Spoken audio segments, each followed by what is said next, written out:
சீரியல்களின் full எபிசோடுகளை Sun டிவியில் ஒளிபரப்பான உடனே எக்ஸ்க்ளூசிவாக சன் நெக்ஸ்டில் மட்டும் ஃப்ரீயா பாருங்கள். பெத்த பொண்ணுக்கு கல்யாணம் பண்ணி வைக்க முடியல. ஒரே பையனும் சொந்த வீட்டுல நகையை களவாண்டுட்டு ஊரை விட்டு ஓடி போயிட்டான். இப்ப நலமலம் இழந்து வீடு வாசல் இழந்து மான மரியாதை இழந்து மனுஷன் நொந்து போயிருக்காரு. இதெல்லாம் யாராலையாவது மறுக்க முடியுமா? எத்த தின்ன பித்தம் தனியுங்கிற மாதிரி எதையாவது பண்ணி குடும்பத்தை காப்பாத்தி போடணுங்கிற அவரோட புத்தி நாலா பக்கமும் யோசிக்கத்தானே செய்யும்.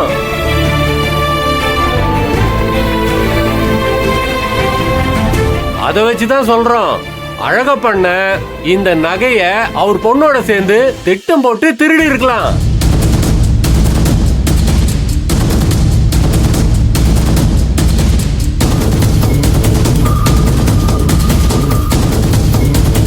என்ன எதுன்னு விசாரிச்சு அதுக்கு உண்டான தண்டனையை கொடுங்க பிரசிடென்ட்.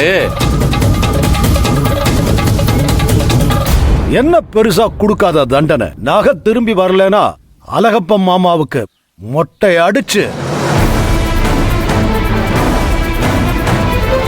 கரும்புள்ளி செம்புள்ளி குத்தி கழுத மேல ஏத்தி ஊர்வலம் கூட்டிட்டு போகணும்.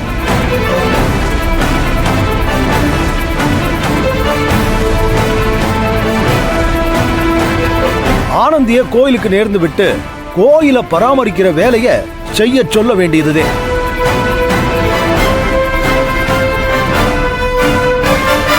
இங்க பாருங்க பிரசிடென்ட், ஒரு இன்ஸ்பெக்டர் இருக்கும் போதே உங்க இஷ்டத்துக்கு மொட்டை அடிக்கணும்ன்றீங்க, கரும்புலி செம்பிளி குத்தி கழுது மேல ஏத்தணும்ன்றீங்க. அப்புறம் நாங்க எதுக்கு இருக்கோம்? உங்களுக்கு அவங்க மேல சந்தேகம் இருந்தா கம்ப்ளைண்ட் கொடுங்க, நான் ஆக்ஷன் எடுக்கிறேன். அதை விட்டுட்டு சட்டத்தை கையில் எடுத்துக்கிட்டு நீங்களா ஒரு முடிவுக்கு வரக்கூடாது. இன்ஸ்பெக்டர் சார், சட்டத்தை மதிக்க எங்களுக்கு தெரியும், அதனால தான் உங்களை மதிச்சு இங்க உட்கார வச்சிருக்கோம். ஆனா இது எங்க ஊர் சம்பந்தப்பட்ட விஷயம், எங்க கோயில் சம்பந்தப்பட்ட விஷயம். இதை நாங்களே பேசிக்கிறோம். முடியலன்னா உங்ககிட்ட வரோம், அப்ப நீங்க ஆக்ஷன் எடுங்க. போதுமா? அப்புறம் நான் எதுக்கு? நீங்களே பேசி முடிவு பண்ணி சொல்லுங்க.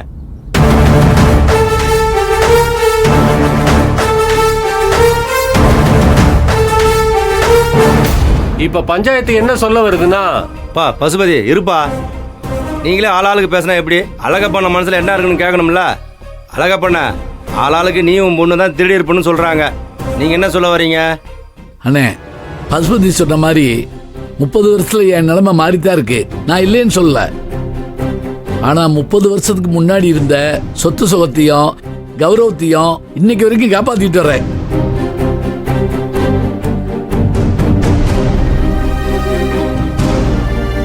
கோயில் நகையை களவாண்டு அதுல என் குடும்பத்தை வாழ வைக்க நினைக்கிறவன் இந்த அழகப்பன்ல.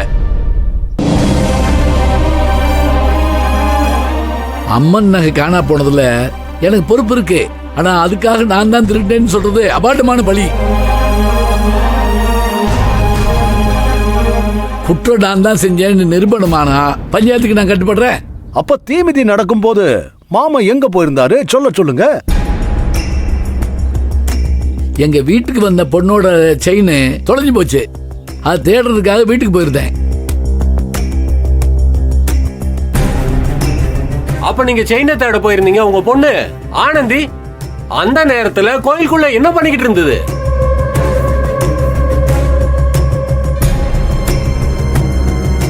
பசுபதி, நீ யாருக்காக இப்படி எல்லாம் பேசுறேன்னு தெரியும்.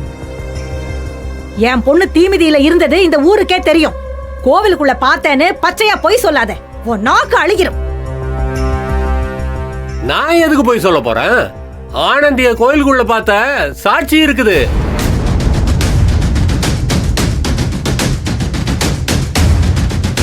நான் யாருக்கோ சப்போர்ட்னு பேசுறீங்கல்ல?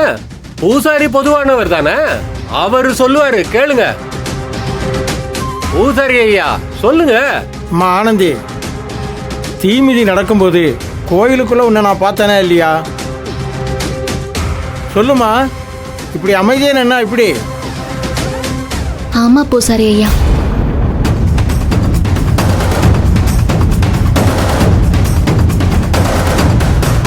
பஞ்சாயத்துல இருக்கிற எல்லாரும் கேட்டுக்கிட்டீங்களா? ஆனந்தியே ஒத்துக்கிடுச்சு. தீமிதி நடக்கும்போது கோயில்ல தான் இருந்திருக்கேன்னு. ஊரே தீமிதி நடக்கிற இடத்துல இருக்கும்போது தீமிதிக்க வேண்டிய ஆளுக்கு கோயில் என்ன வேலை?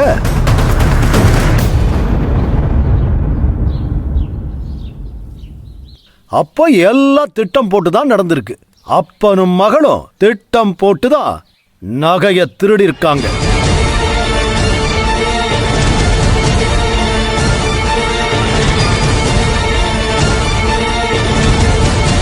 அத உணர்த்துற விதமாத்தே ஆத்தா இவங்களுக்கு மட்டும் அபசகுணத்தை ஏற்படுத்தி காட்டி கொடுத்துக்கிட்டே இருந்திருக்கா.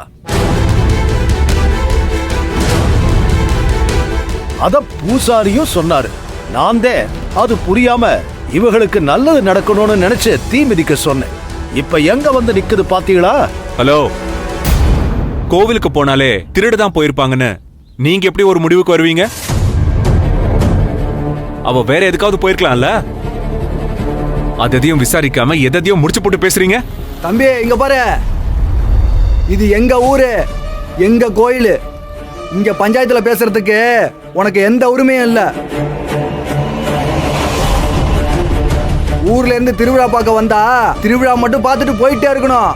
அதை விட்டு பஞ்சாயத்துல பேசுற வேலையெல்லாம் வச்சுக்கிடாதீங்க சொல்லிவிட்டேன். ஏங்க சும்மா எல்லாத்துக்கும் இதே காரணமா சொல்லிட்டு இருக்காதீங்க.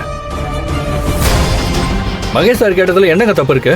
ஆனந்தி கோயிலுக்கு வந்ததுனால அவங்க தான் திருடினாங்கன்னு உங்களால எப்படிங்க சொல்ல முடியும்?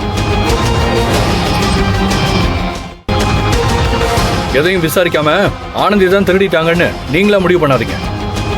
அவங்க அதுக்கு தான் அன்பு ட்ரை பண்றாங்க. நிஜமாவே நகை காணாம போனதை பத்தியோ கோவில்ல இப்படி ஒரு சம்பவம் நடந்ததை பத்தியோ அவங்களுக்கு கவலையே இல்லை.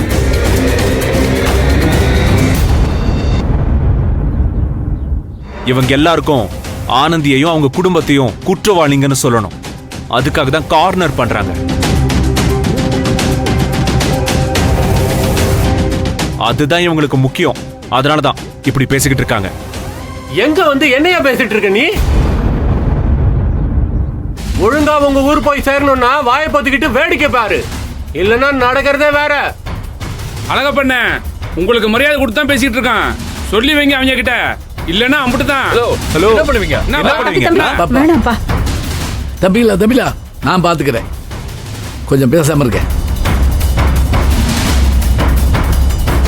பாருங்கய்யா, நியாயமா பஞ்சாயத்து நடந்தா அதுக்கு நான் கட்டுப்பட்டு பதில் சொல்றேன்.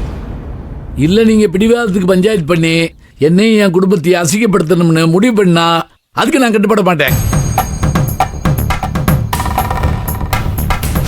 நீங்க பண்றது பண்ணிக்கீங்க, அப்படிதான் சொல்லுவேன். அழகப்பா, பஞ்சாயத்தை அசிங்கப்படுத்துறது ஊரையே அசிங்கப்படுத்துறதுக்கு சமம். இப்ப நான் கேள்வி கேட்கிறேன். ஏம்மா ஆனந்தி, அந்நேரத்தில் கோயிலுக்குள்ள எதுக்கு வந்தா? சாமி கும்பிடத்தையும் பூசாரி ஐயா. பொய் சொல்ற. சாமி கும்பிட வந்திருந்தா கோயிலுக்குள்ள போய் அம்மனை பார்த்து கும்பிடாம அங்கங்க என்ன பார்த்துட்டு இருந்த?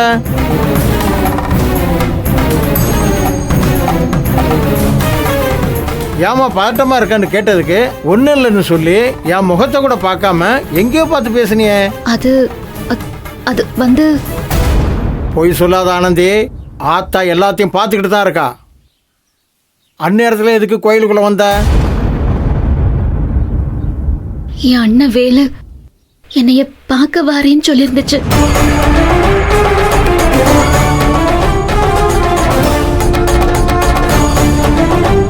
என் அண்ணனை பார்க்கதே அந்த நேரத்துல நான் கோயிலுக்குள்ள போனேன்.